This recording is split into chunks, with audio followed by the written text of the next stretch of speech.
Hello friends, welcome to Iroda Ammachi Samayal. This is நம்ம வீட்டு சமையல். இன்னைக்கு நம்ம பார்க்க போறது ராகி இனிப்பு அடை எவ்வளவு நல்ல டேஸ்டாவும் நல்ல சிம்பிளாவும் நல்ல ஈஸியாவும் எப்படி பண்ணலாம்னு பாப்போம்.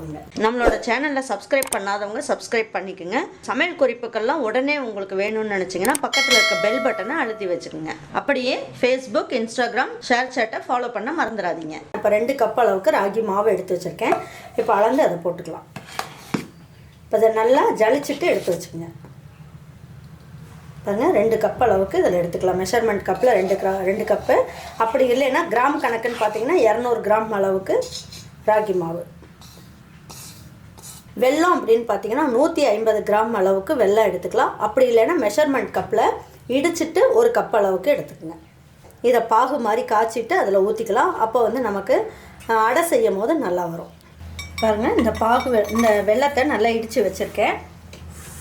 இந்த மெஷர்மெண்ட் கப்லேயே ஒரு 1/4 கப் அளவுக்கு தண்ணி ஊற்றிக்கலாம். ஒரு 1/4 கப்பு ஊற்றுனீங்கன்னா போதும்.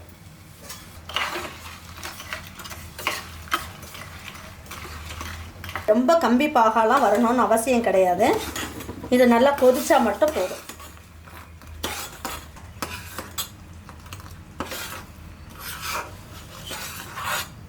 இந்த வெல்லம் நல்லா கொதிச்சிருச்சு. இப்போ இதை எடுத்து தனியாக எடுத்து வச்சுக்கலாம். ராகி அடை செய்யறதுக்கு 1 ஸ்பூன் அளவுக்கு, டேபிள் ஸ்பூன் அளவுக்கு நெய் எடுத்து வச்சுருக்கேன். இதில் பாதி அளவுக்கு நம்ம என்ன பண்ணலாம், இந்த தேங்காயை கொஞ்சம் வறுத்து எடுத்துக்கலாம். மீதி இருக்கிறத இந்த அடை தட்டுறதுக்கு வச்சுக்கலாம். 2 ஸ்பூன் அளவுக்கு தேங்காய் துருவலும் போட்டு நல்லா வறுத்துக்கலாம். பாருங்கள், இந்த அளவுக்கு நல்லா வறுத்தாச்சு. இப்போ இதை எடுத்து வச்சுக்கலாம். ரொம்ப மொறுமொறுன்னுலாம் வறுக்கணும்னு இல்லை, நெய்யில் லேசாக வறுத்தா போதும். பாருங்க, இந்த முந்திரி பருப்பு நான் என்ன பண்ணியிருக்கேன் அப்படின்னா நல்லா வறுத்து வச்சுருக்கோம் இல்லைங்களா. இதை சின்ன சின்ன பீஸாகவும் கட் பண்ணி போட்டுக்கலாம். இல்லைன்னா இது 2ஆகவும் கட் பண்ணி போடலாம். நம்ம வீட்டில் பசங்கள்லாம் செஞ்சோம்னா அந்த முந்திரி பருப்பு அப்படியே எடுத்து போட்டுடுறாங்க அப்படின்னு தோணுச்சுன்னா நீங்கள் என்ன பண்ணுங்கள், இந்த மாதிரி காய் சீவுறது இருக்கு இல்லைங்களா, அதில் வச்சு நல்லா சீவிடுங்க.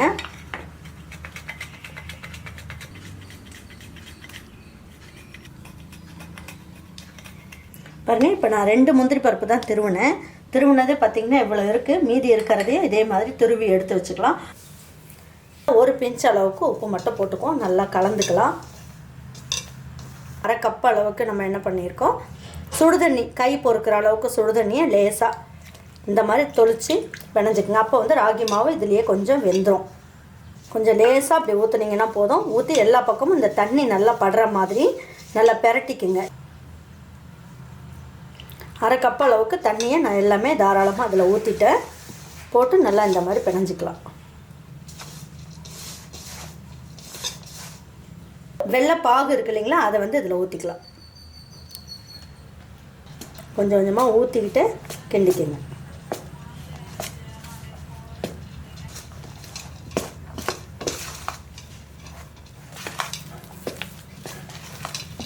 மாவு இந்த அளவுக்கு தளர்த்தியாக இருந்தால் போதும். முந்திரி பருப்பை நெய்யில் வறுத்துட்டு நல்லா துருவி வச்சுருக்கேன். அந்த துருவலை இதில் போட்டுக்கலாம். இப்போ இதுலேயே இந்த தேங்காய் துருவலையும் போட்டுக்கலாம். நல்லா தளன்னு பிணைஞ்சிட்டு நீங்கள் செஞ்சீங்கன்னா நீங்கள் செய்கிற ராகி இனிப்பு அடை நல்லா சாஃப்டாகவும் வரும், உடஞ்சும் போகாது. ஆறுனதுக்கப்புறம் நல்லா மெத்துன்னும் இருக்கும். இது ஒரு 5 நிமிஷம் மட்டும் தட்டை வச்சு மூடி வைங்க. இதெல்லாம் ஒன்றா சேர்ந்து இருக்கட்டும். பாருங்கள், இப்போ ஒரு 5 நிமிஷம் ஆயிடுச்சு. மாவு இன்னும் நல்லா சாஃப்ட் ஆகிடுச்சு. இப்போ என்ன பண்ணலாம் அப்படின்னு பார்த்தீங்கன்னா, கையில் கொஞ்சமாக நெய் தடவி வைக்கிங்க. உங்களுக்கு எந்த அளவுக்கு இனிப்பு அடை வேணுமோ அந்த அளவுக்கு நீங்கள் இந்த மாவு நல்லா உருட்டிக்கிங்க. இதில் பாருங்கள், கொஞ்சமாக 1 ட்ராப் அளவுக்கு நெய் தடவிக்கிங்க.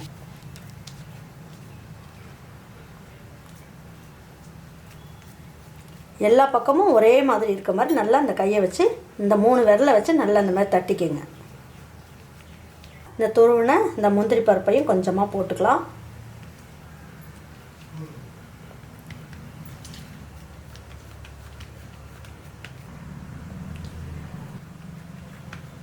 இப்போ என்ன பண்ணலாம், தோசைக்கல்லில் நம்ம போட்டு எடுத்துக்கலாம். இப்போ இதை லேசாக போட்டுக்கலாம். எல்லா பக்கமும் அப்படி போட்டு அழுத்தி விட்டுட்டு லேசாக இந்த எட்ஜ் இருக்கு இல்லைங்களா, அதை மட்டும் இப்படி எடுங்க. இதுக்கு மேலேயும் கொஞ்சமாக நீங்கள் முந்திரி பருப்பை தூவி விட்டுக்கலாம். ரெண்டு பக்கமும் பார்க்குறதுக்கும் நல்லாயிருக்கும், சாப்பிட்றதுக்கும் நல்லாயிருக்கும்.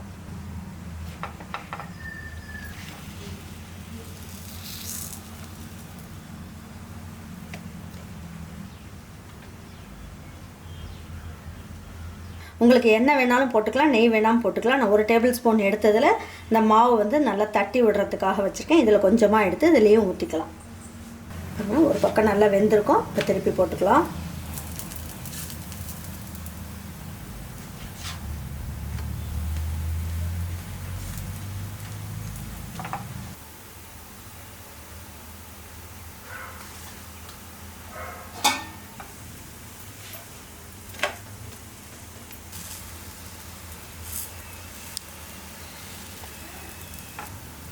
பாருங்கள், இந்த சைடு நல்லா வெந்துருச்சு. இப்போ இதை எடுத்துடலாம்.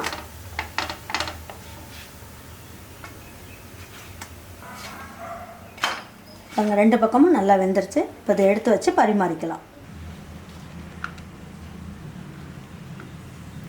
நல்லா சாஃப்டான ஒரு ராகி அடை ரொம்ப ஜம்முன்னு நல்லா ரெடி ஆகிடுச்சு. நல்லா மெத்துன்னு ஒரே கையிலேயே நம்ம வந்து பிச்சிடலாம். அந்த அளவுக்கு ரொம்ப நல்லாயிருக்கு. இதே மாதிரி ஒரு ராகி அடையை உங்கள் வீட்டில் இருக்க பிள்ளைங்களுக்கெல்லாம் செஞ்சு கொடுங்க. செஞ்சு கொடுத்துட்டு அவங்களுக்கெல்லாம் பிடிச்சிருக்கு அப்படின்னாங்கன்னா லைக் பண்ணுங்கள், ஷேர் பண்ணுங்கள், சப்ஸ்கிரைப் பண்ணுங்கள், மறந்துடாமல் கமெண்ட்ஸ் பண்ணுங்கள். தேங்க்யூ ஃபார் வாட்சிங் ஈரோடு அம்மாச்சி சமையல். தேங்க்யூ.